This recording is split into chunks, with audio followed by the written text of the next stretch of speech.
Before I came to Portugal when I was still in Canada, the reason that I really wanted to come here was because I wanted to kind of connect to my roots and get a grander perspective of where I came from and what things are like here. Because after 15 years, I remember very little. And I thought that maybe today I wanted to go through my old home here in Lausanne, Portugal, and just kind of like reminisce a little bit and revisit all the stuff that's here that I've kind of long forgotten and take me back a bit to my childhood. And here I am right in the beginning of where my life started. This is our little home, and this road path here leads into our property. And also at the beginning of our property we have this quite spacious lot of land that can grow quite a lot of food. I remember that as a child we used to grow a lot of corn here, and then we, as a family, we'd dehusk it and put it into storage, really doing a lot of traditional things. Right now, not as much of it is being used because there's not as many people living here right now in our little home complex, and so there's more, really most of what's being grown is just closer into the property. Another thing that grows a lot out here is olive trees. It's kind of funny to me because we, or at least I, go through a decent effort to get good quality products like organic extra virgin olive oil down there in Canada and whatnot, and it's like here everything's right at your doorstep. Everyone has stuff, fruit trees and things growing on their properties. It's amazing, and they're going to be coming into season probably for the next month or so, I would imagine. I'm starting to see the colors change now on the olives. As you can see here, they're still green, but some of them are starting to change. Also, another beautiful thing that grows all around here is grapes. Some varieties are the ones that are primed for making wine, which in my opinion still taste amazing actually. These ones here are actually like normal sweet grapes, or table grapes, whatever you call them, and they're actually really quite yummy and amazing. I like these things because I do believe that most of the nutrients are going to come from the skin and the seeds on the inside. And these things aren't being sprayed with anything; they're growing absolutely naturally. And almost a lot of spaces and the properties are lined with little mesh fencing or wires so that different vines and things can grow. And as you can see, that it's all over the place. Grapes taste so good. These are our neighbors. I don't know who's living here now. Apparently it's an couple from England. I do believe that a lot of potatoes have been harvested from here, and I think there's some that are still growing, along with some squashes out there in the yard. We have a plethora of collards, or couves, as they call them here in Portugal, that just are growing like crazy. There's so much of this. So the abundance of food that I encounter here is just absolutely ridiculous. I like the whole field of these. They're very popular here. So are rampant animals running all over the place. Like this kitty cat right here. Hello. Very scared though.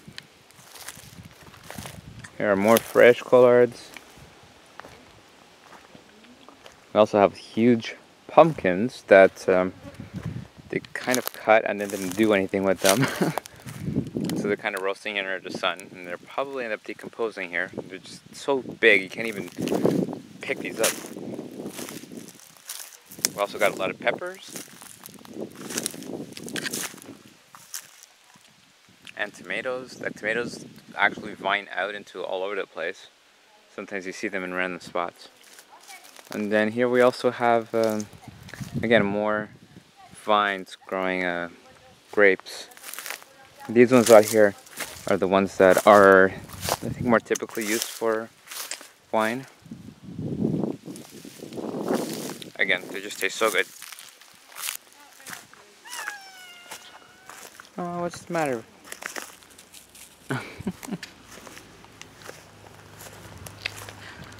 Another interesting thing out here is that a lot of people have wells. That's how we get the water.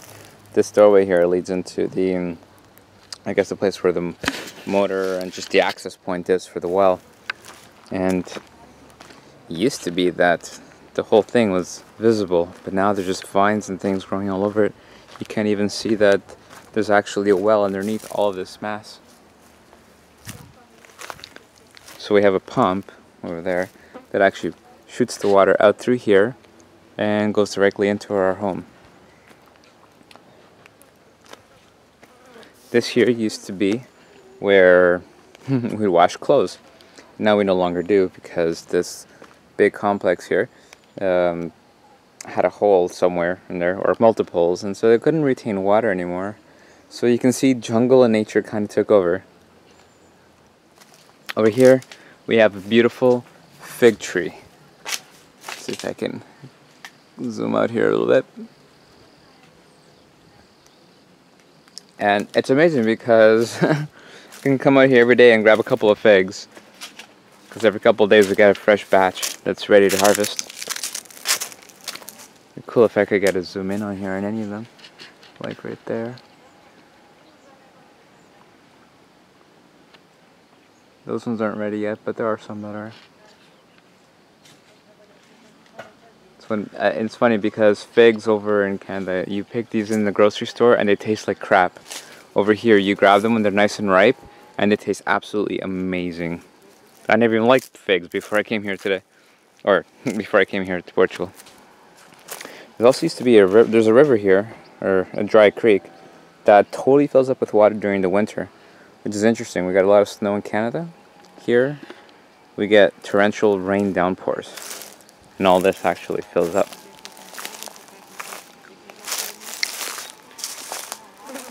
Now this is also really cool. We have growing here a lot of bay leaf. The beautiful dried leaf that you add to rice or stews to give a nice flavor.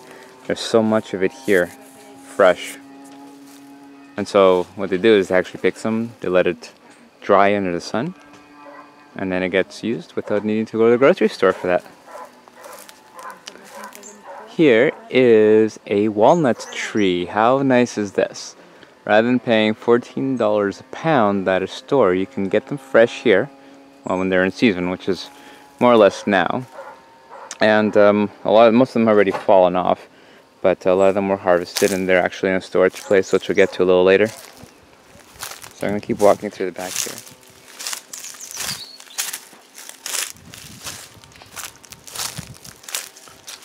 Over here, also on the riverside, are pluots that are growing on this tree. They're a little harder to get to, but they taste amazing. Like when you buy anything fresh off the vine, when you grab it fresh, it's so much better than anything you get in a grocery store. It really gives you an appreciation for having things available that are local, that are fresh, because you can feel the difference, you can taste the difference. There's a majestic tree, and I don't know what kind of tree this is, but it is several stories tall, and it actually shades the entire house. One of the things with the well is we used to drink that water back when I was a kid, but now they were encouraged not to, because a lot more people have wells now, and due to the possible contamination that may get into the ground because of, well, just people beginning to use more artificial synthetics for growing foods in the fields. And I don't know if anyone sprays things here or not, but these things can get into the groundwater, and also just from, you know, the sanitation system of the toilets and all that, everything just goes into the ground. And I don't even know if this here is where things are fitting out, but as you can see here, there's a black pipe that runs out from where the kitchen is. That's my uncle inside there. And so everything just kind of gets dumped out. It's not like there's an official place for all our wastes to go into. So the more and more people that do that tends to accumulate a greater amount of filth underground, and that could potentially get into the wells. So that's why we don't use it for drinking, which is unfortunate. This here is the back of my grandma's house. This is on the far end. And the roofs here, they're ancient, man. They're really ancient. You can see the corrosion everywhere. And just the overall unorderliness of things. It's truly like living in a small village.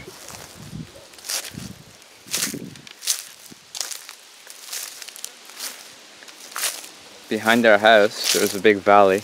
I remember as a child, I'd see a lot of sheep and other animals roaming in the back here. Behind a little further is the mountain range of Serra de Lausanne, or at least a part of it. The tallest part of the peaks. You'll see better when I go to the roof of the house. And we also have here marmelos. I'm forgetting at the moment what they are called in English. They make a marmalade out of this fruit, and it's not very pleasant to eat at all on its own. However, when cooked into a jam with the appropriate amount of sugar, it does make a rather beautifully tasting jam. And I'm down here. And I'd love to know what these guys are. They grow everywhere, like weeds, but they're actually really tall little tiny trees with these little seemingly dark purplish berries, and I don't know what they are. Everyone says don't eat them, of course, and I'm sure that they would be toxic. I'm sure if I ate one it wouldn't matter, but I have no idea what it is, so I haven't really touched them. One of the wild things that grows out here that I did identify is mullein, which is this really fluffy, fuzzy plant that makes an awesome tasting tea. And I'm venturing around the side of the house. Here is an oak tree. I believe it's oak that drops all the acorns, of which there are plenty of. I heard, I haven't researched it, that they can be basically cooked or something to the effect of like a potato and just eaten outright. But I have to look more into that because there's an abundance of that, which would be a rather useful source of food. Again, just minimizing what one needs to buy. So now this is the other end of the property, because we have all our houses together. My grandma's house, my aunt's house, and then my parents' house, which is the last one. And here is an open shed space of some kind. But I've noticed that pretty much every corner of this property is a storage space for junk and God knows what from when. There's things here that date back well before my birth. Old things that I don't even know what they do. And my uncle's bike, which I tried to give it a ride to. It's not very comfortable though. Old kitchen cabinets. Yeah, just so much junk. I see where my mom learned to be a clutterbug and where I picked it up from. And our neighbors back on the other side, they have also massive fields. And they're growing, I'm not sure what the foliage is on the farther end, but here on this range, all cabbage heads. And how I would love to make sauerkraut with all that.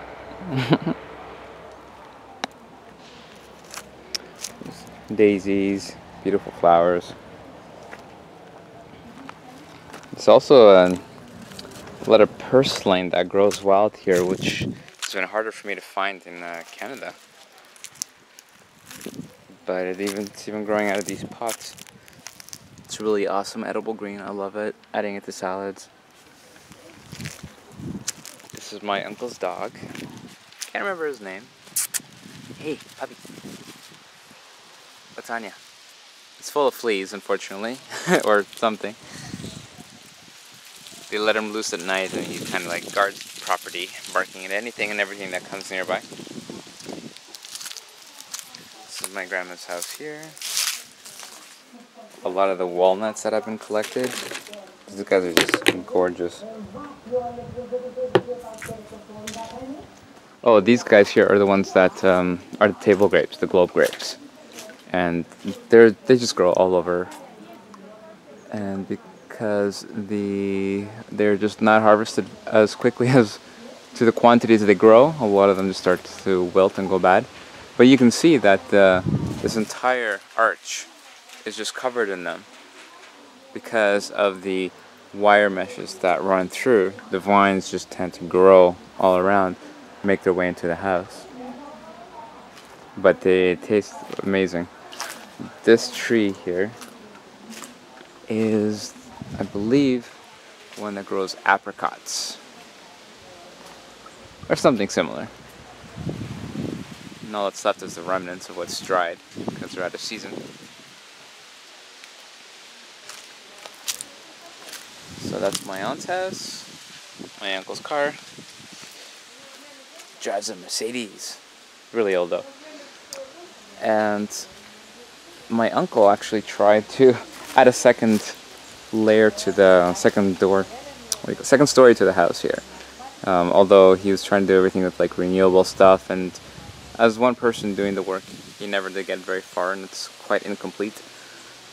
Down below here is my old home. As you can see, not in the greatest repairs. Nevertheless, home is home. It's nice to have a place. This is another tree that I believe is an apricot tree. This room here is kind of where they store a lot of the stuff that they harvest. Can't really see much. It's kind of dark. They have the potatoes that they harvest and they let sit here on these wooden benches. There's 3 layers of them, so they have a lot to pretty much last them through the winter. And onions that are left here hanging dried, and yeah, just tools and stuff.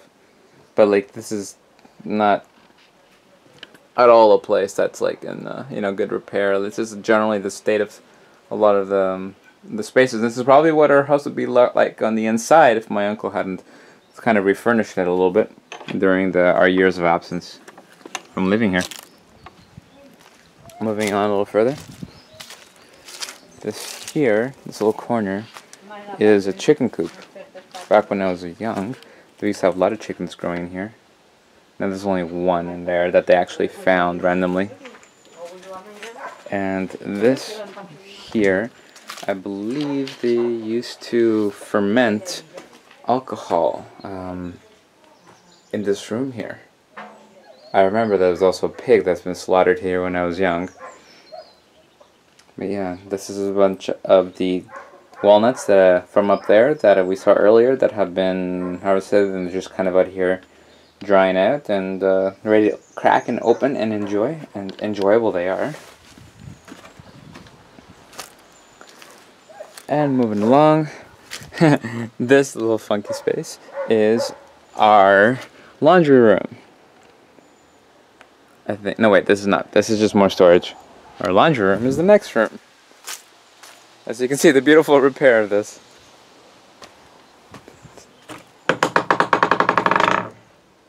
There we go. That's our laundry room. Crazy.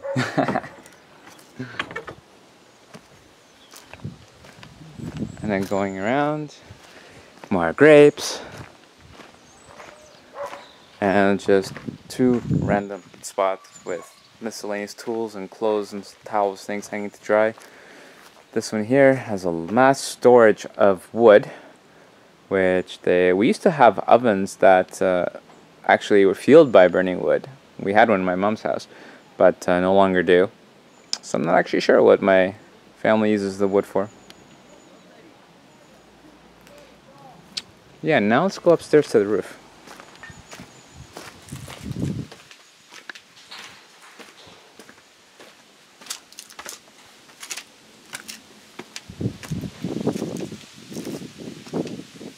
There's a wider view of the fig tree. And up here, this is the rooftop. Also not in the greatest repair either, and all sorts of miscellaneous things. But you can see we don't use a dryer here. In fact, a lot of people don't. Many people traditionally just hang their clothes out to dry in the sun, which I don't really know how they get by in the winter, to be honest, when it's a lot of rain, not very much sun, and very cold. But nevertheless, people seem to be resilient. But one of the things I forgot to show was down there. I'm going to zoom in. That is an orange tree. I never would have thought that I have anything citrusy growing anywhere near me, and here it is. I'll go in there and zoom in when I get back down. Also, another thing that surprised me is that there are lemon trees that grow here in this climate, and there's a lot of them. I have several family members that I've already visited that have a lot of lemons, and I have an abundance of lemons that I've never had before, such as in Canada, where you pay $6 or more and you get like 7 lemons. Here, I got a bag of like 30 lemons for free. My mom's cleaning out the storage over there where my uncle tried to build a second story in the house. And yeah, so she took all these things out of storage. Old towels, things that were even knitted by my mother or other people in our family. And it's really astonishing. Now here's a much nicer view of the mountain range. I'm actually gonna go on here on this side. I have to be careful so I don't fall off this ledge. Woo. And yeah, there it is, Serra de Lausanne. Pretty tall. It's probably about a 3-hour trek to get up to the top. You can see the village at a distance there with most of the houses.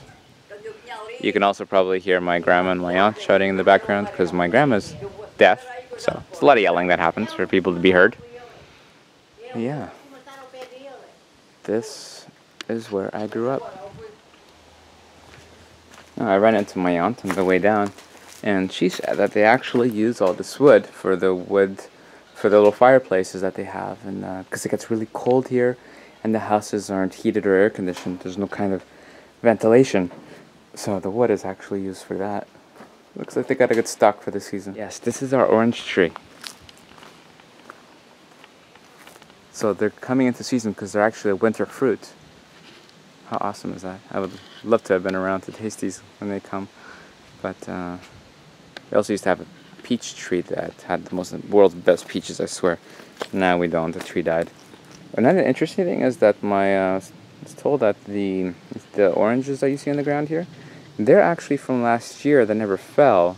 And so they fell 1 year later during this season as the new ones are growing in, which is interesting. It makes me think that maybe for the seeds to actually germinate properly, they have to go through this extra process of deterioration so that the seeds can be fertilized by the very innards of the oranges themselves.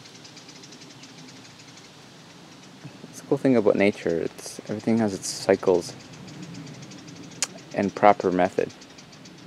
And so now I feel like I want to reflect a bit more on just kind of my overall feelings of being here so far in Portugal.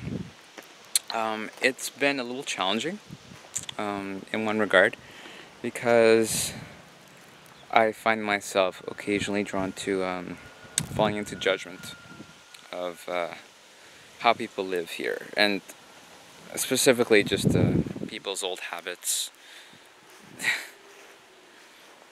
I've mentioned that people here eat meat pretty much like every single day, and there's a lot of complaint about when people are hurting or when their health isn't so well, or how their medical coverage might not be so good. But then on the retrospect is that I don't really see people taking any personal responsibility for their welfare.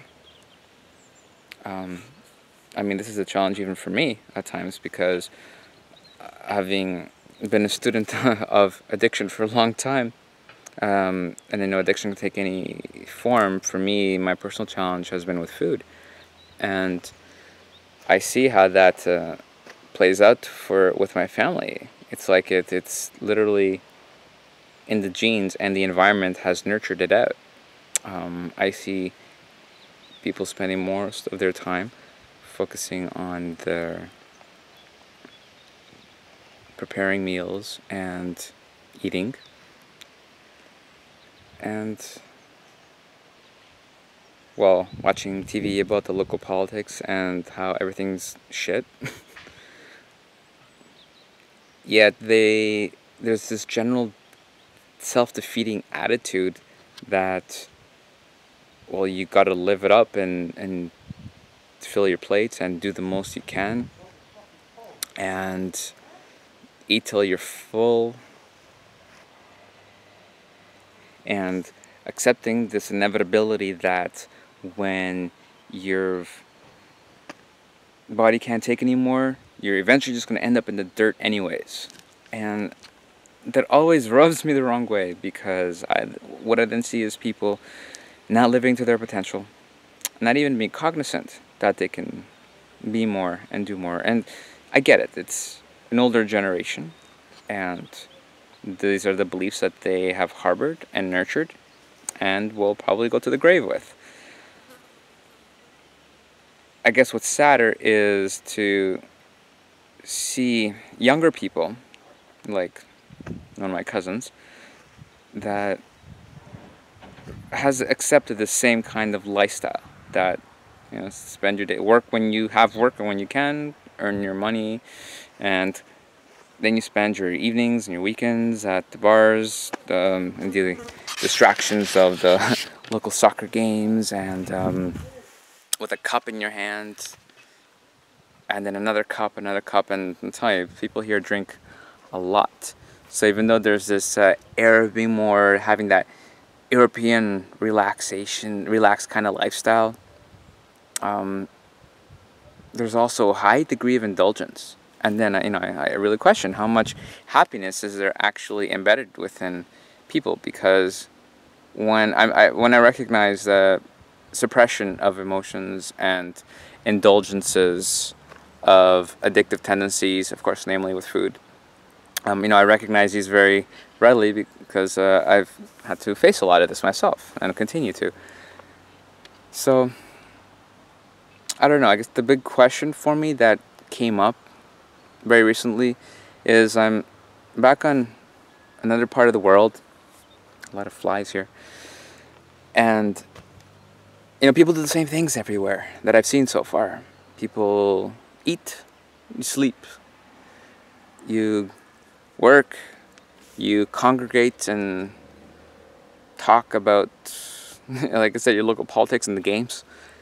And I'm left with this question, like, what's new? What can humanity accomplish? Or what's happening perhaps in other parts of the world where people are just activating more of their potential? Like, what are our capacities? I hate the notion that there are moments where I feel within myself that I'm kind of bored with what I see about where humanity is at. And then on top of that, just constant bickering and conflict, whether it's a war on or just smaller scale family conflicts, it just fills me with redundancy that the human expression of the human being can still be so unevolved, when I've seen pockets of people that are able to aspire for so much more. And I guess there's this deep yearning inside of me to really see it flood out and just see more of this human potential to play itself out, to let go of rigidity and just to love more openly. I can speak for myself saying that's a hard thing at times for me to do. Like, I'm a very genuine and honest person, brutally honest. But then at the same time, it's also difficult for me to really release all the guards around my heart and allow myself to, like, fully commit to, let's say, a partnership perhaps. Yeah.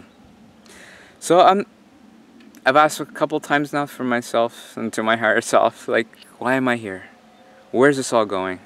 Just give me a broader perspective, a broader clarity about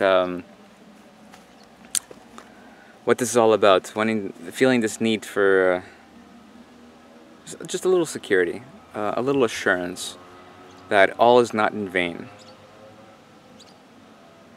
Yeah.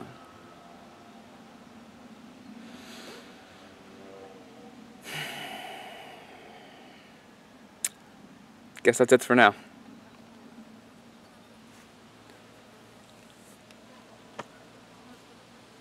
Till next time.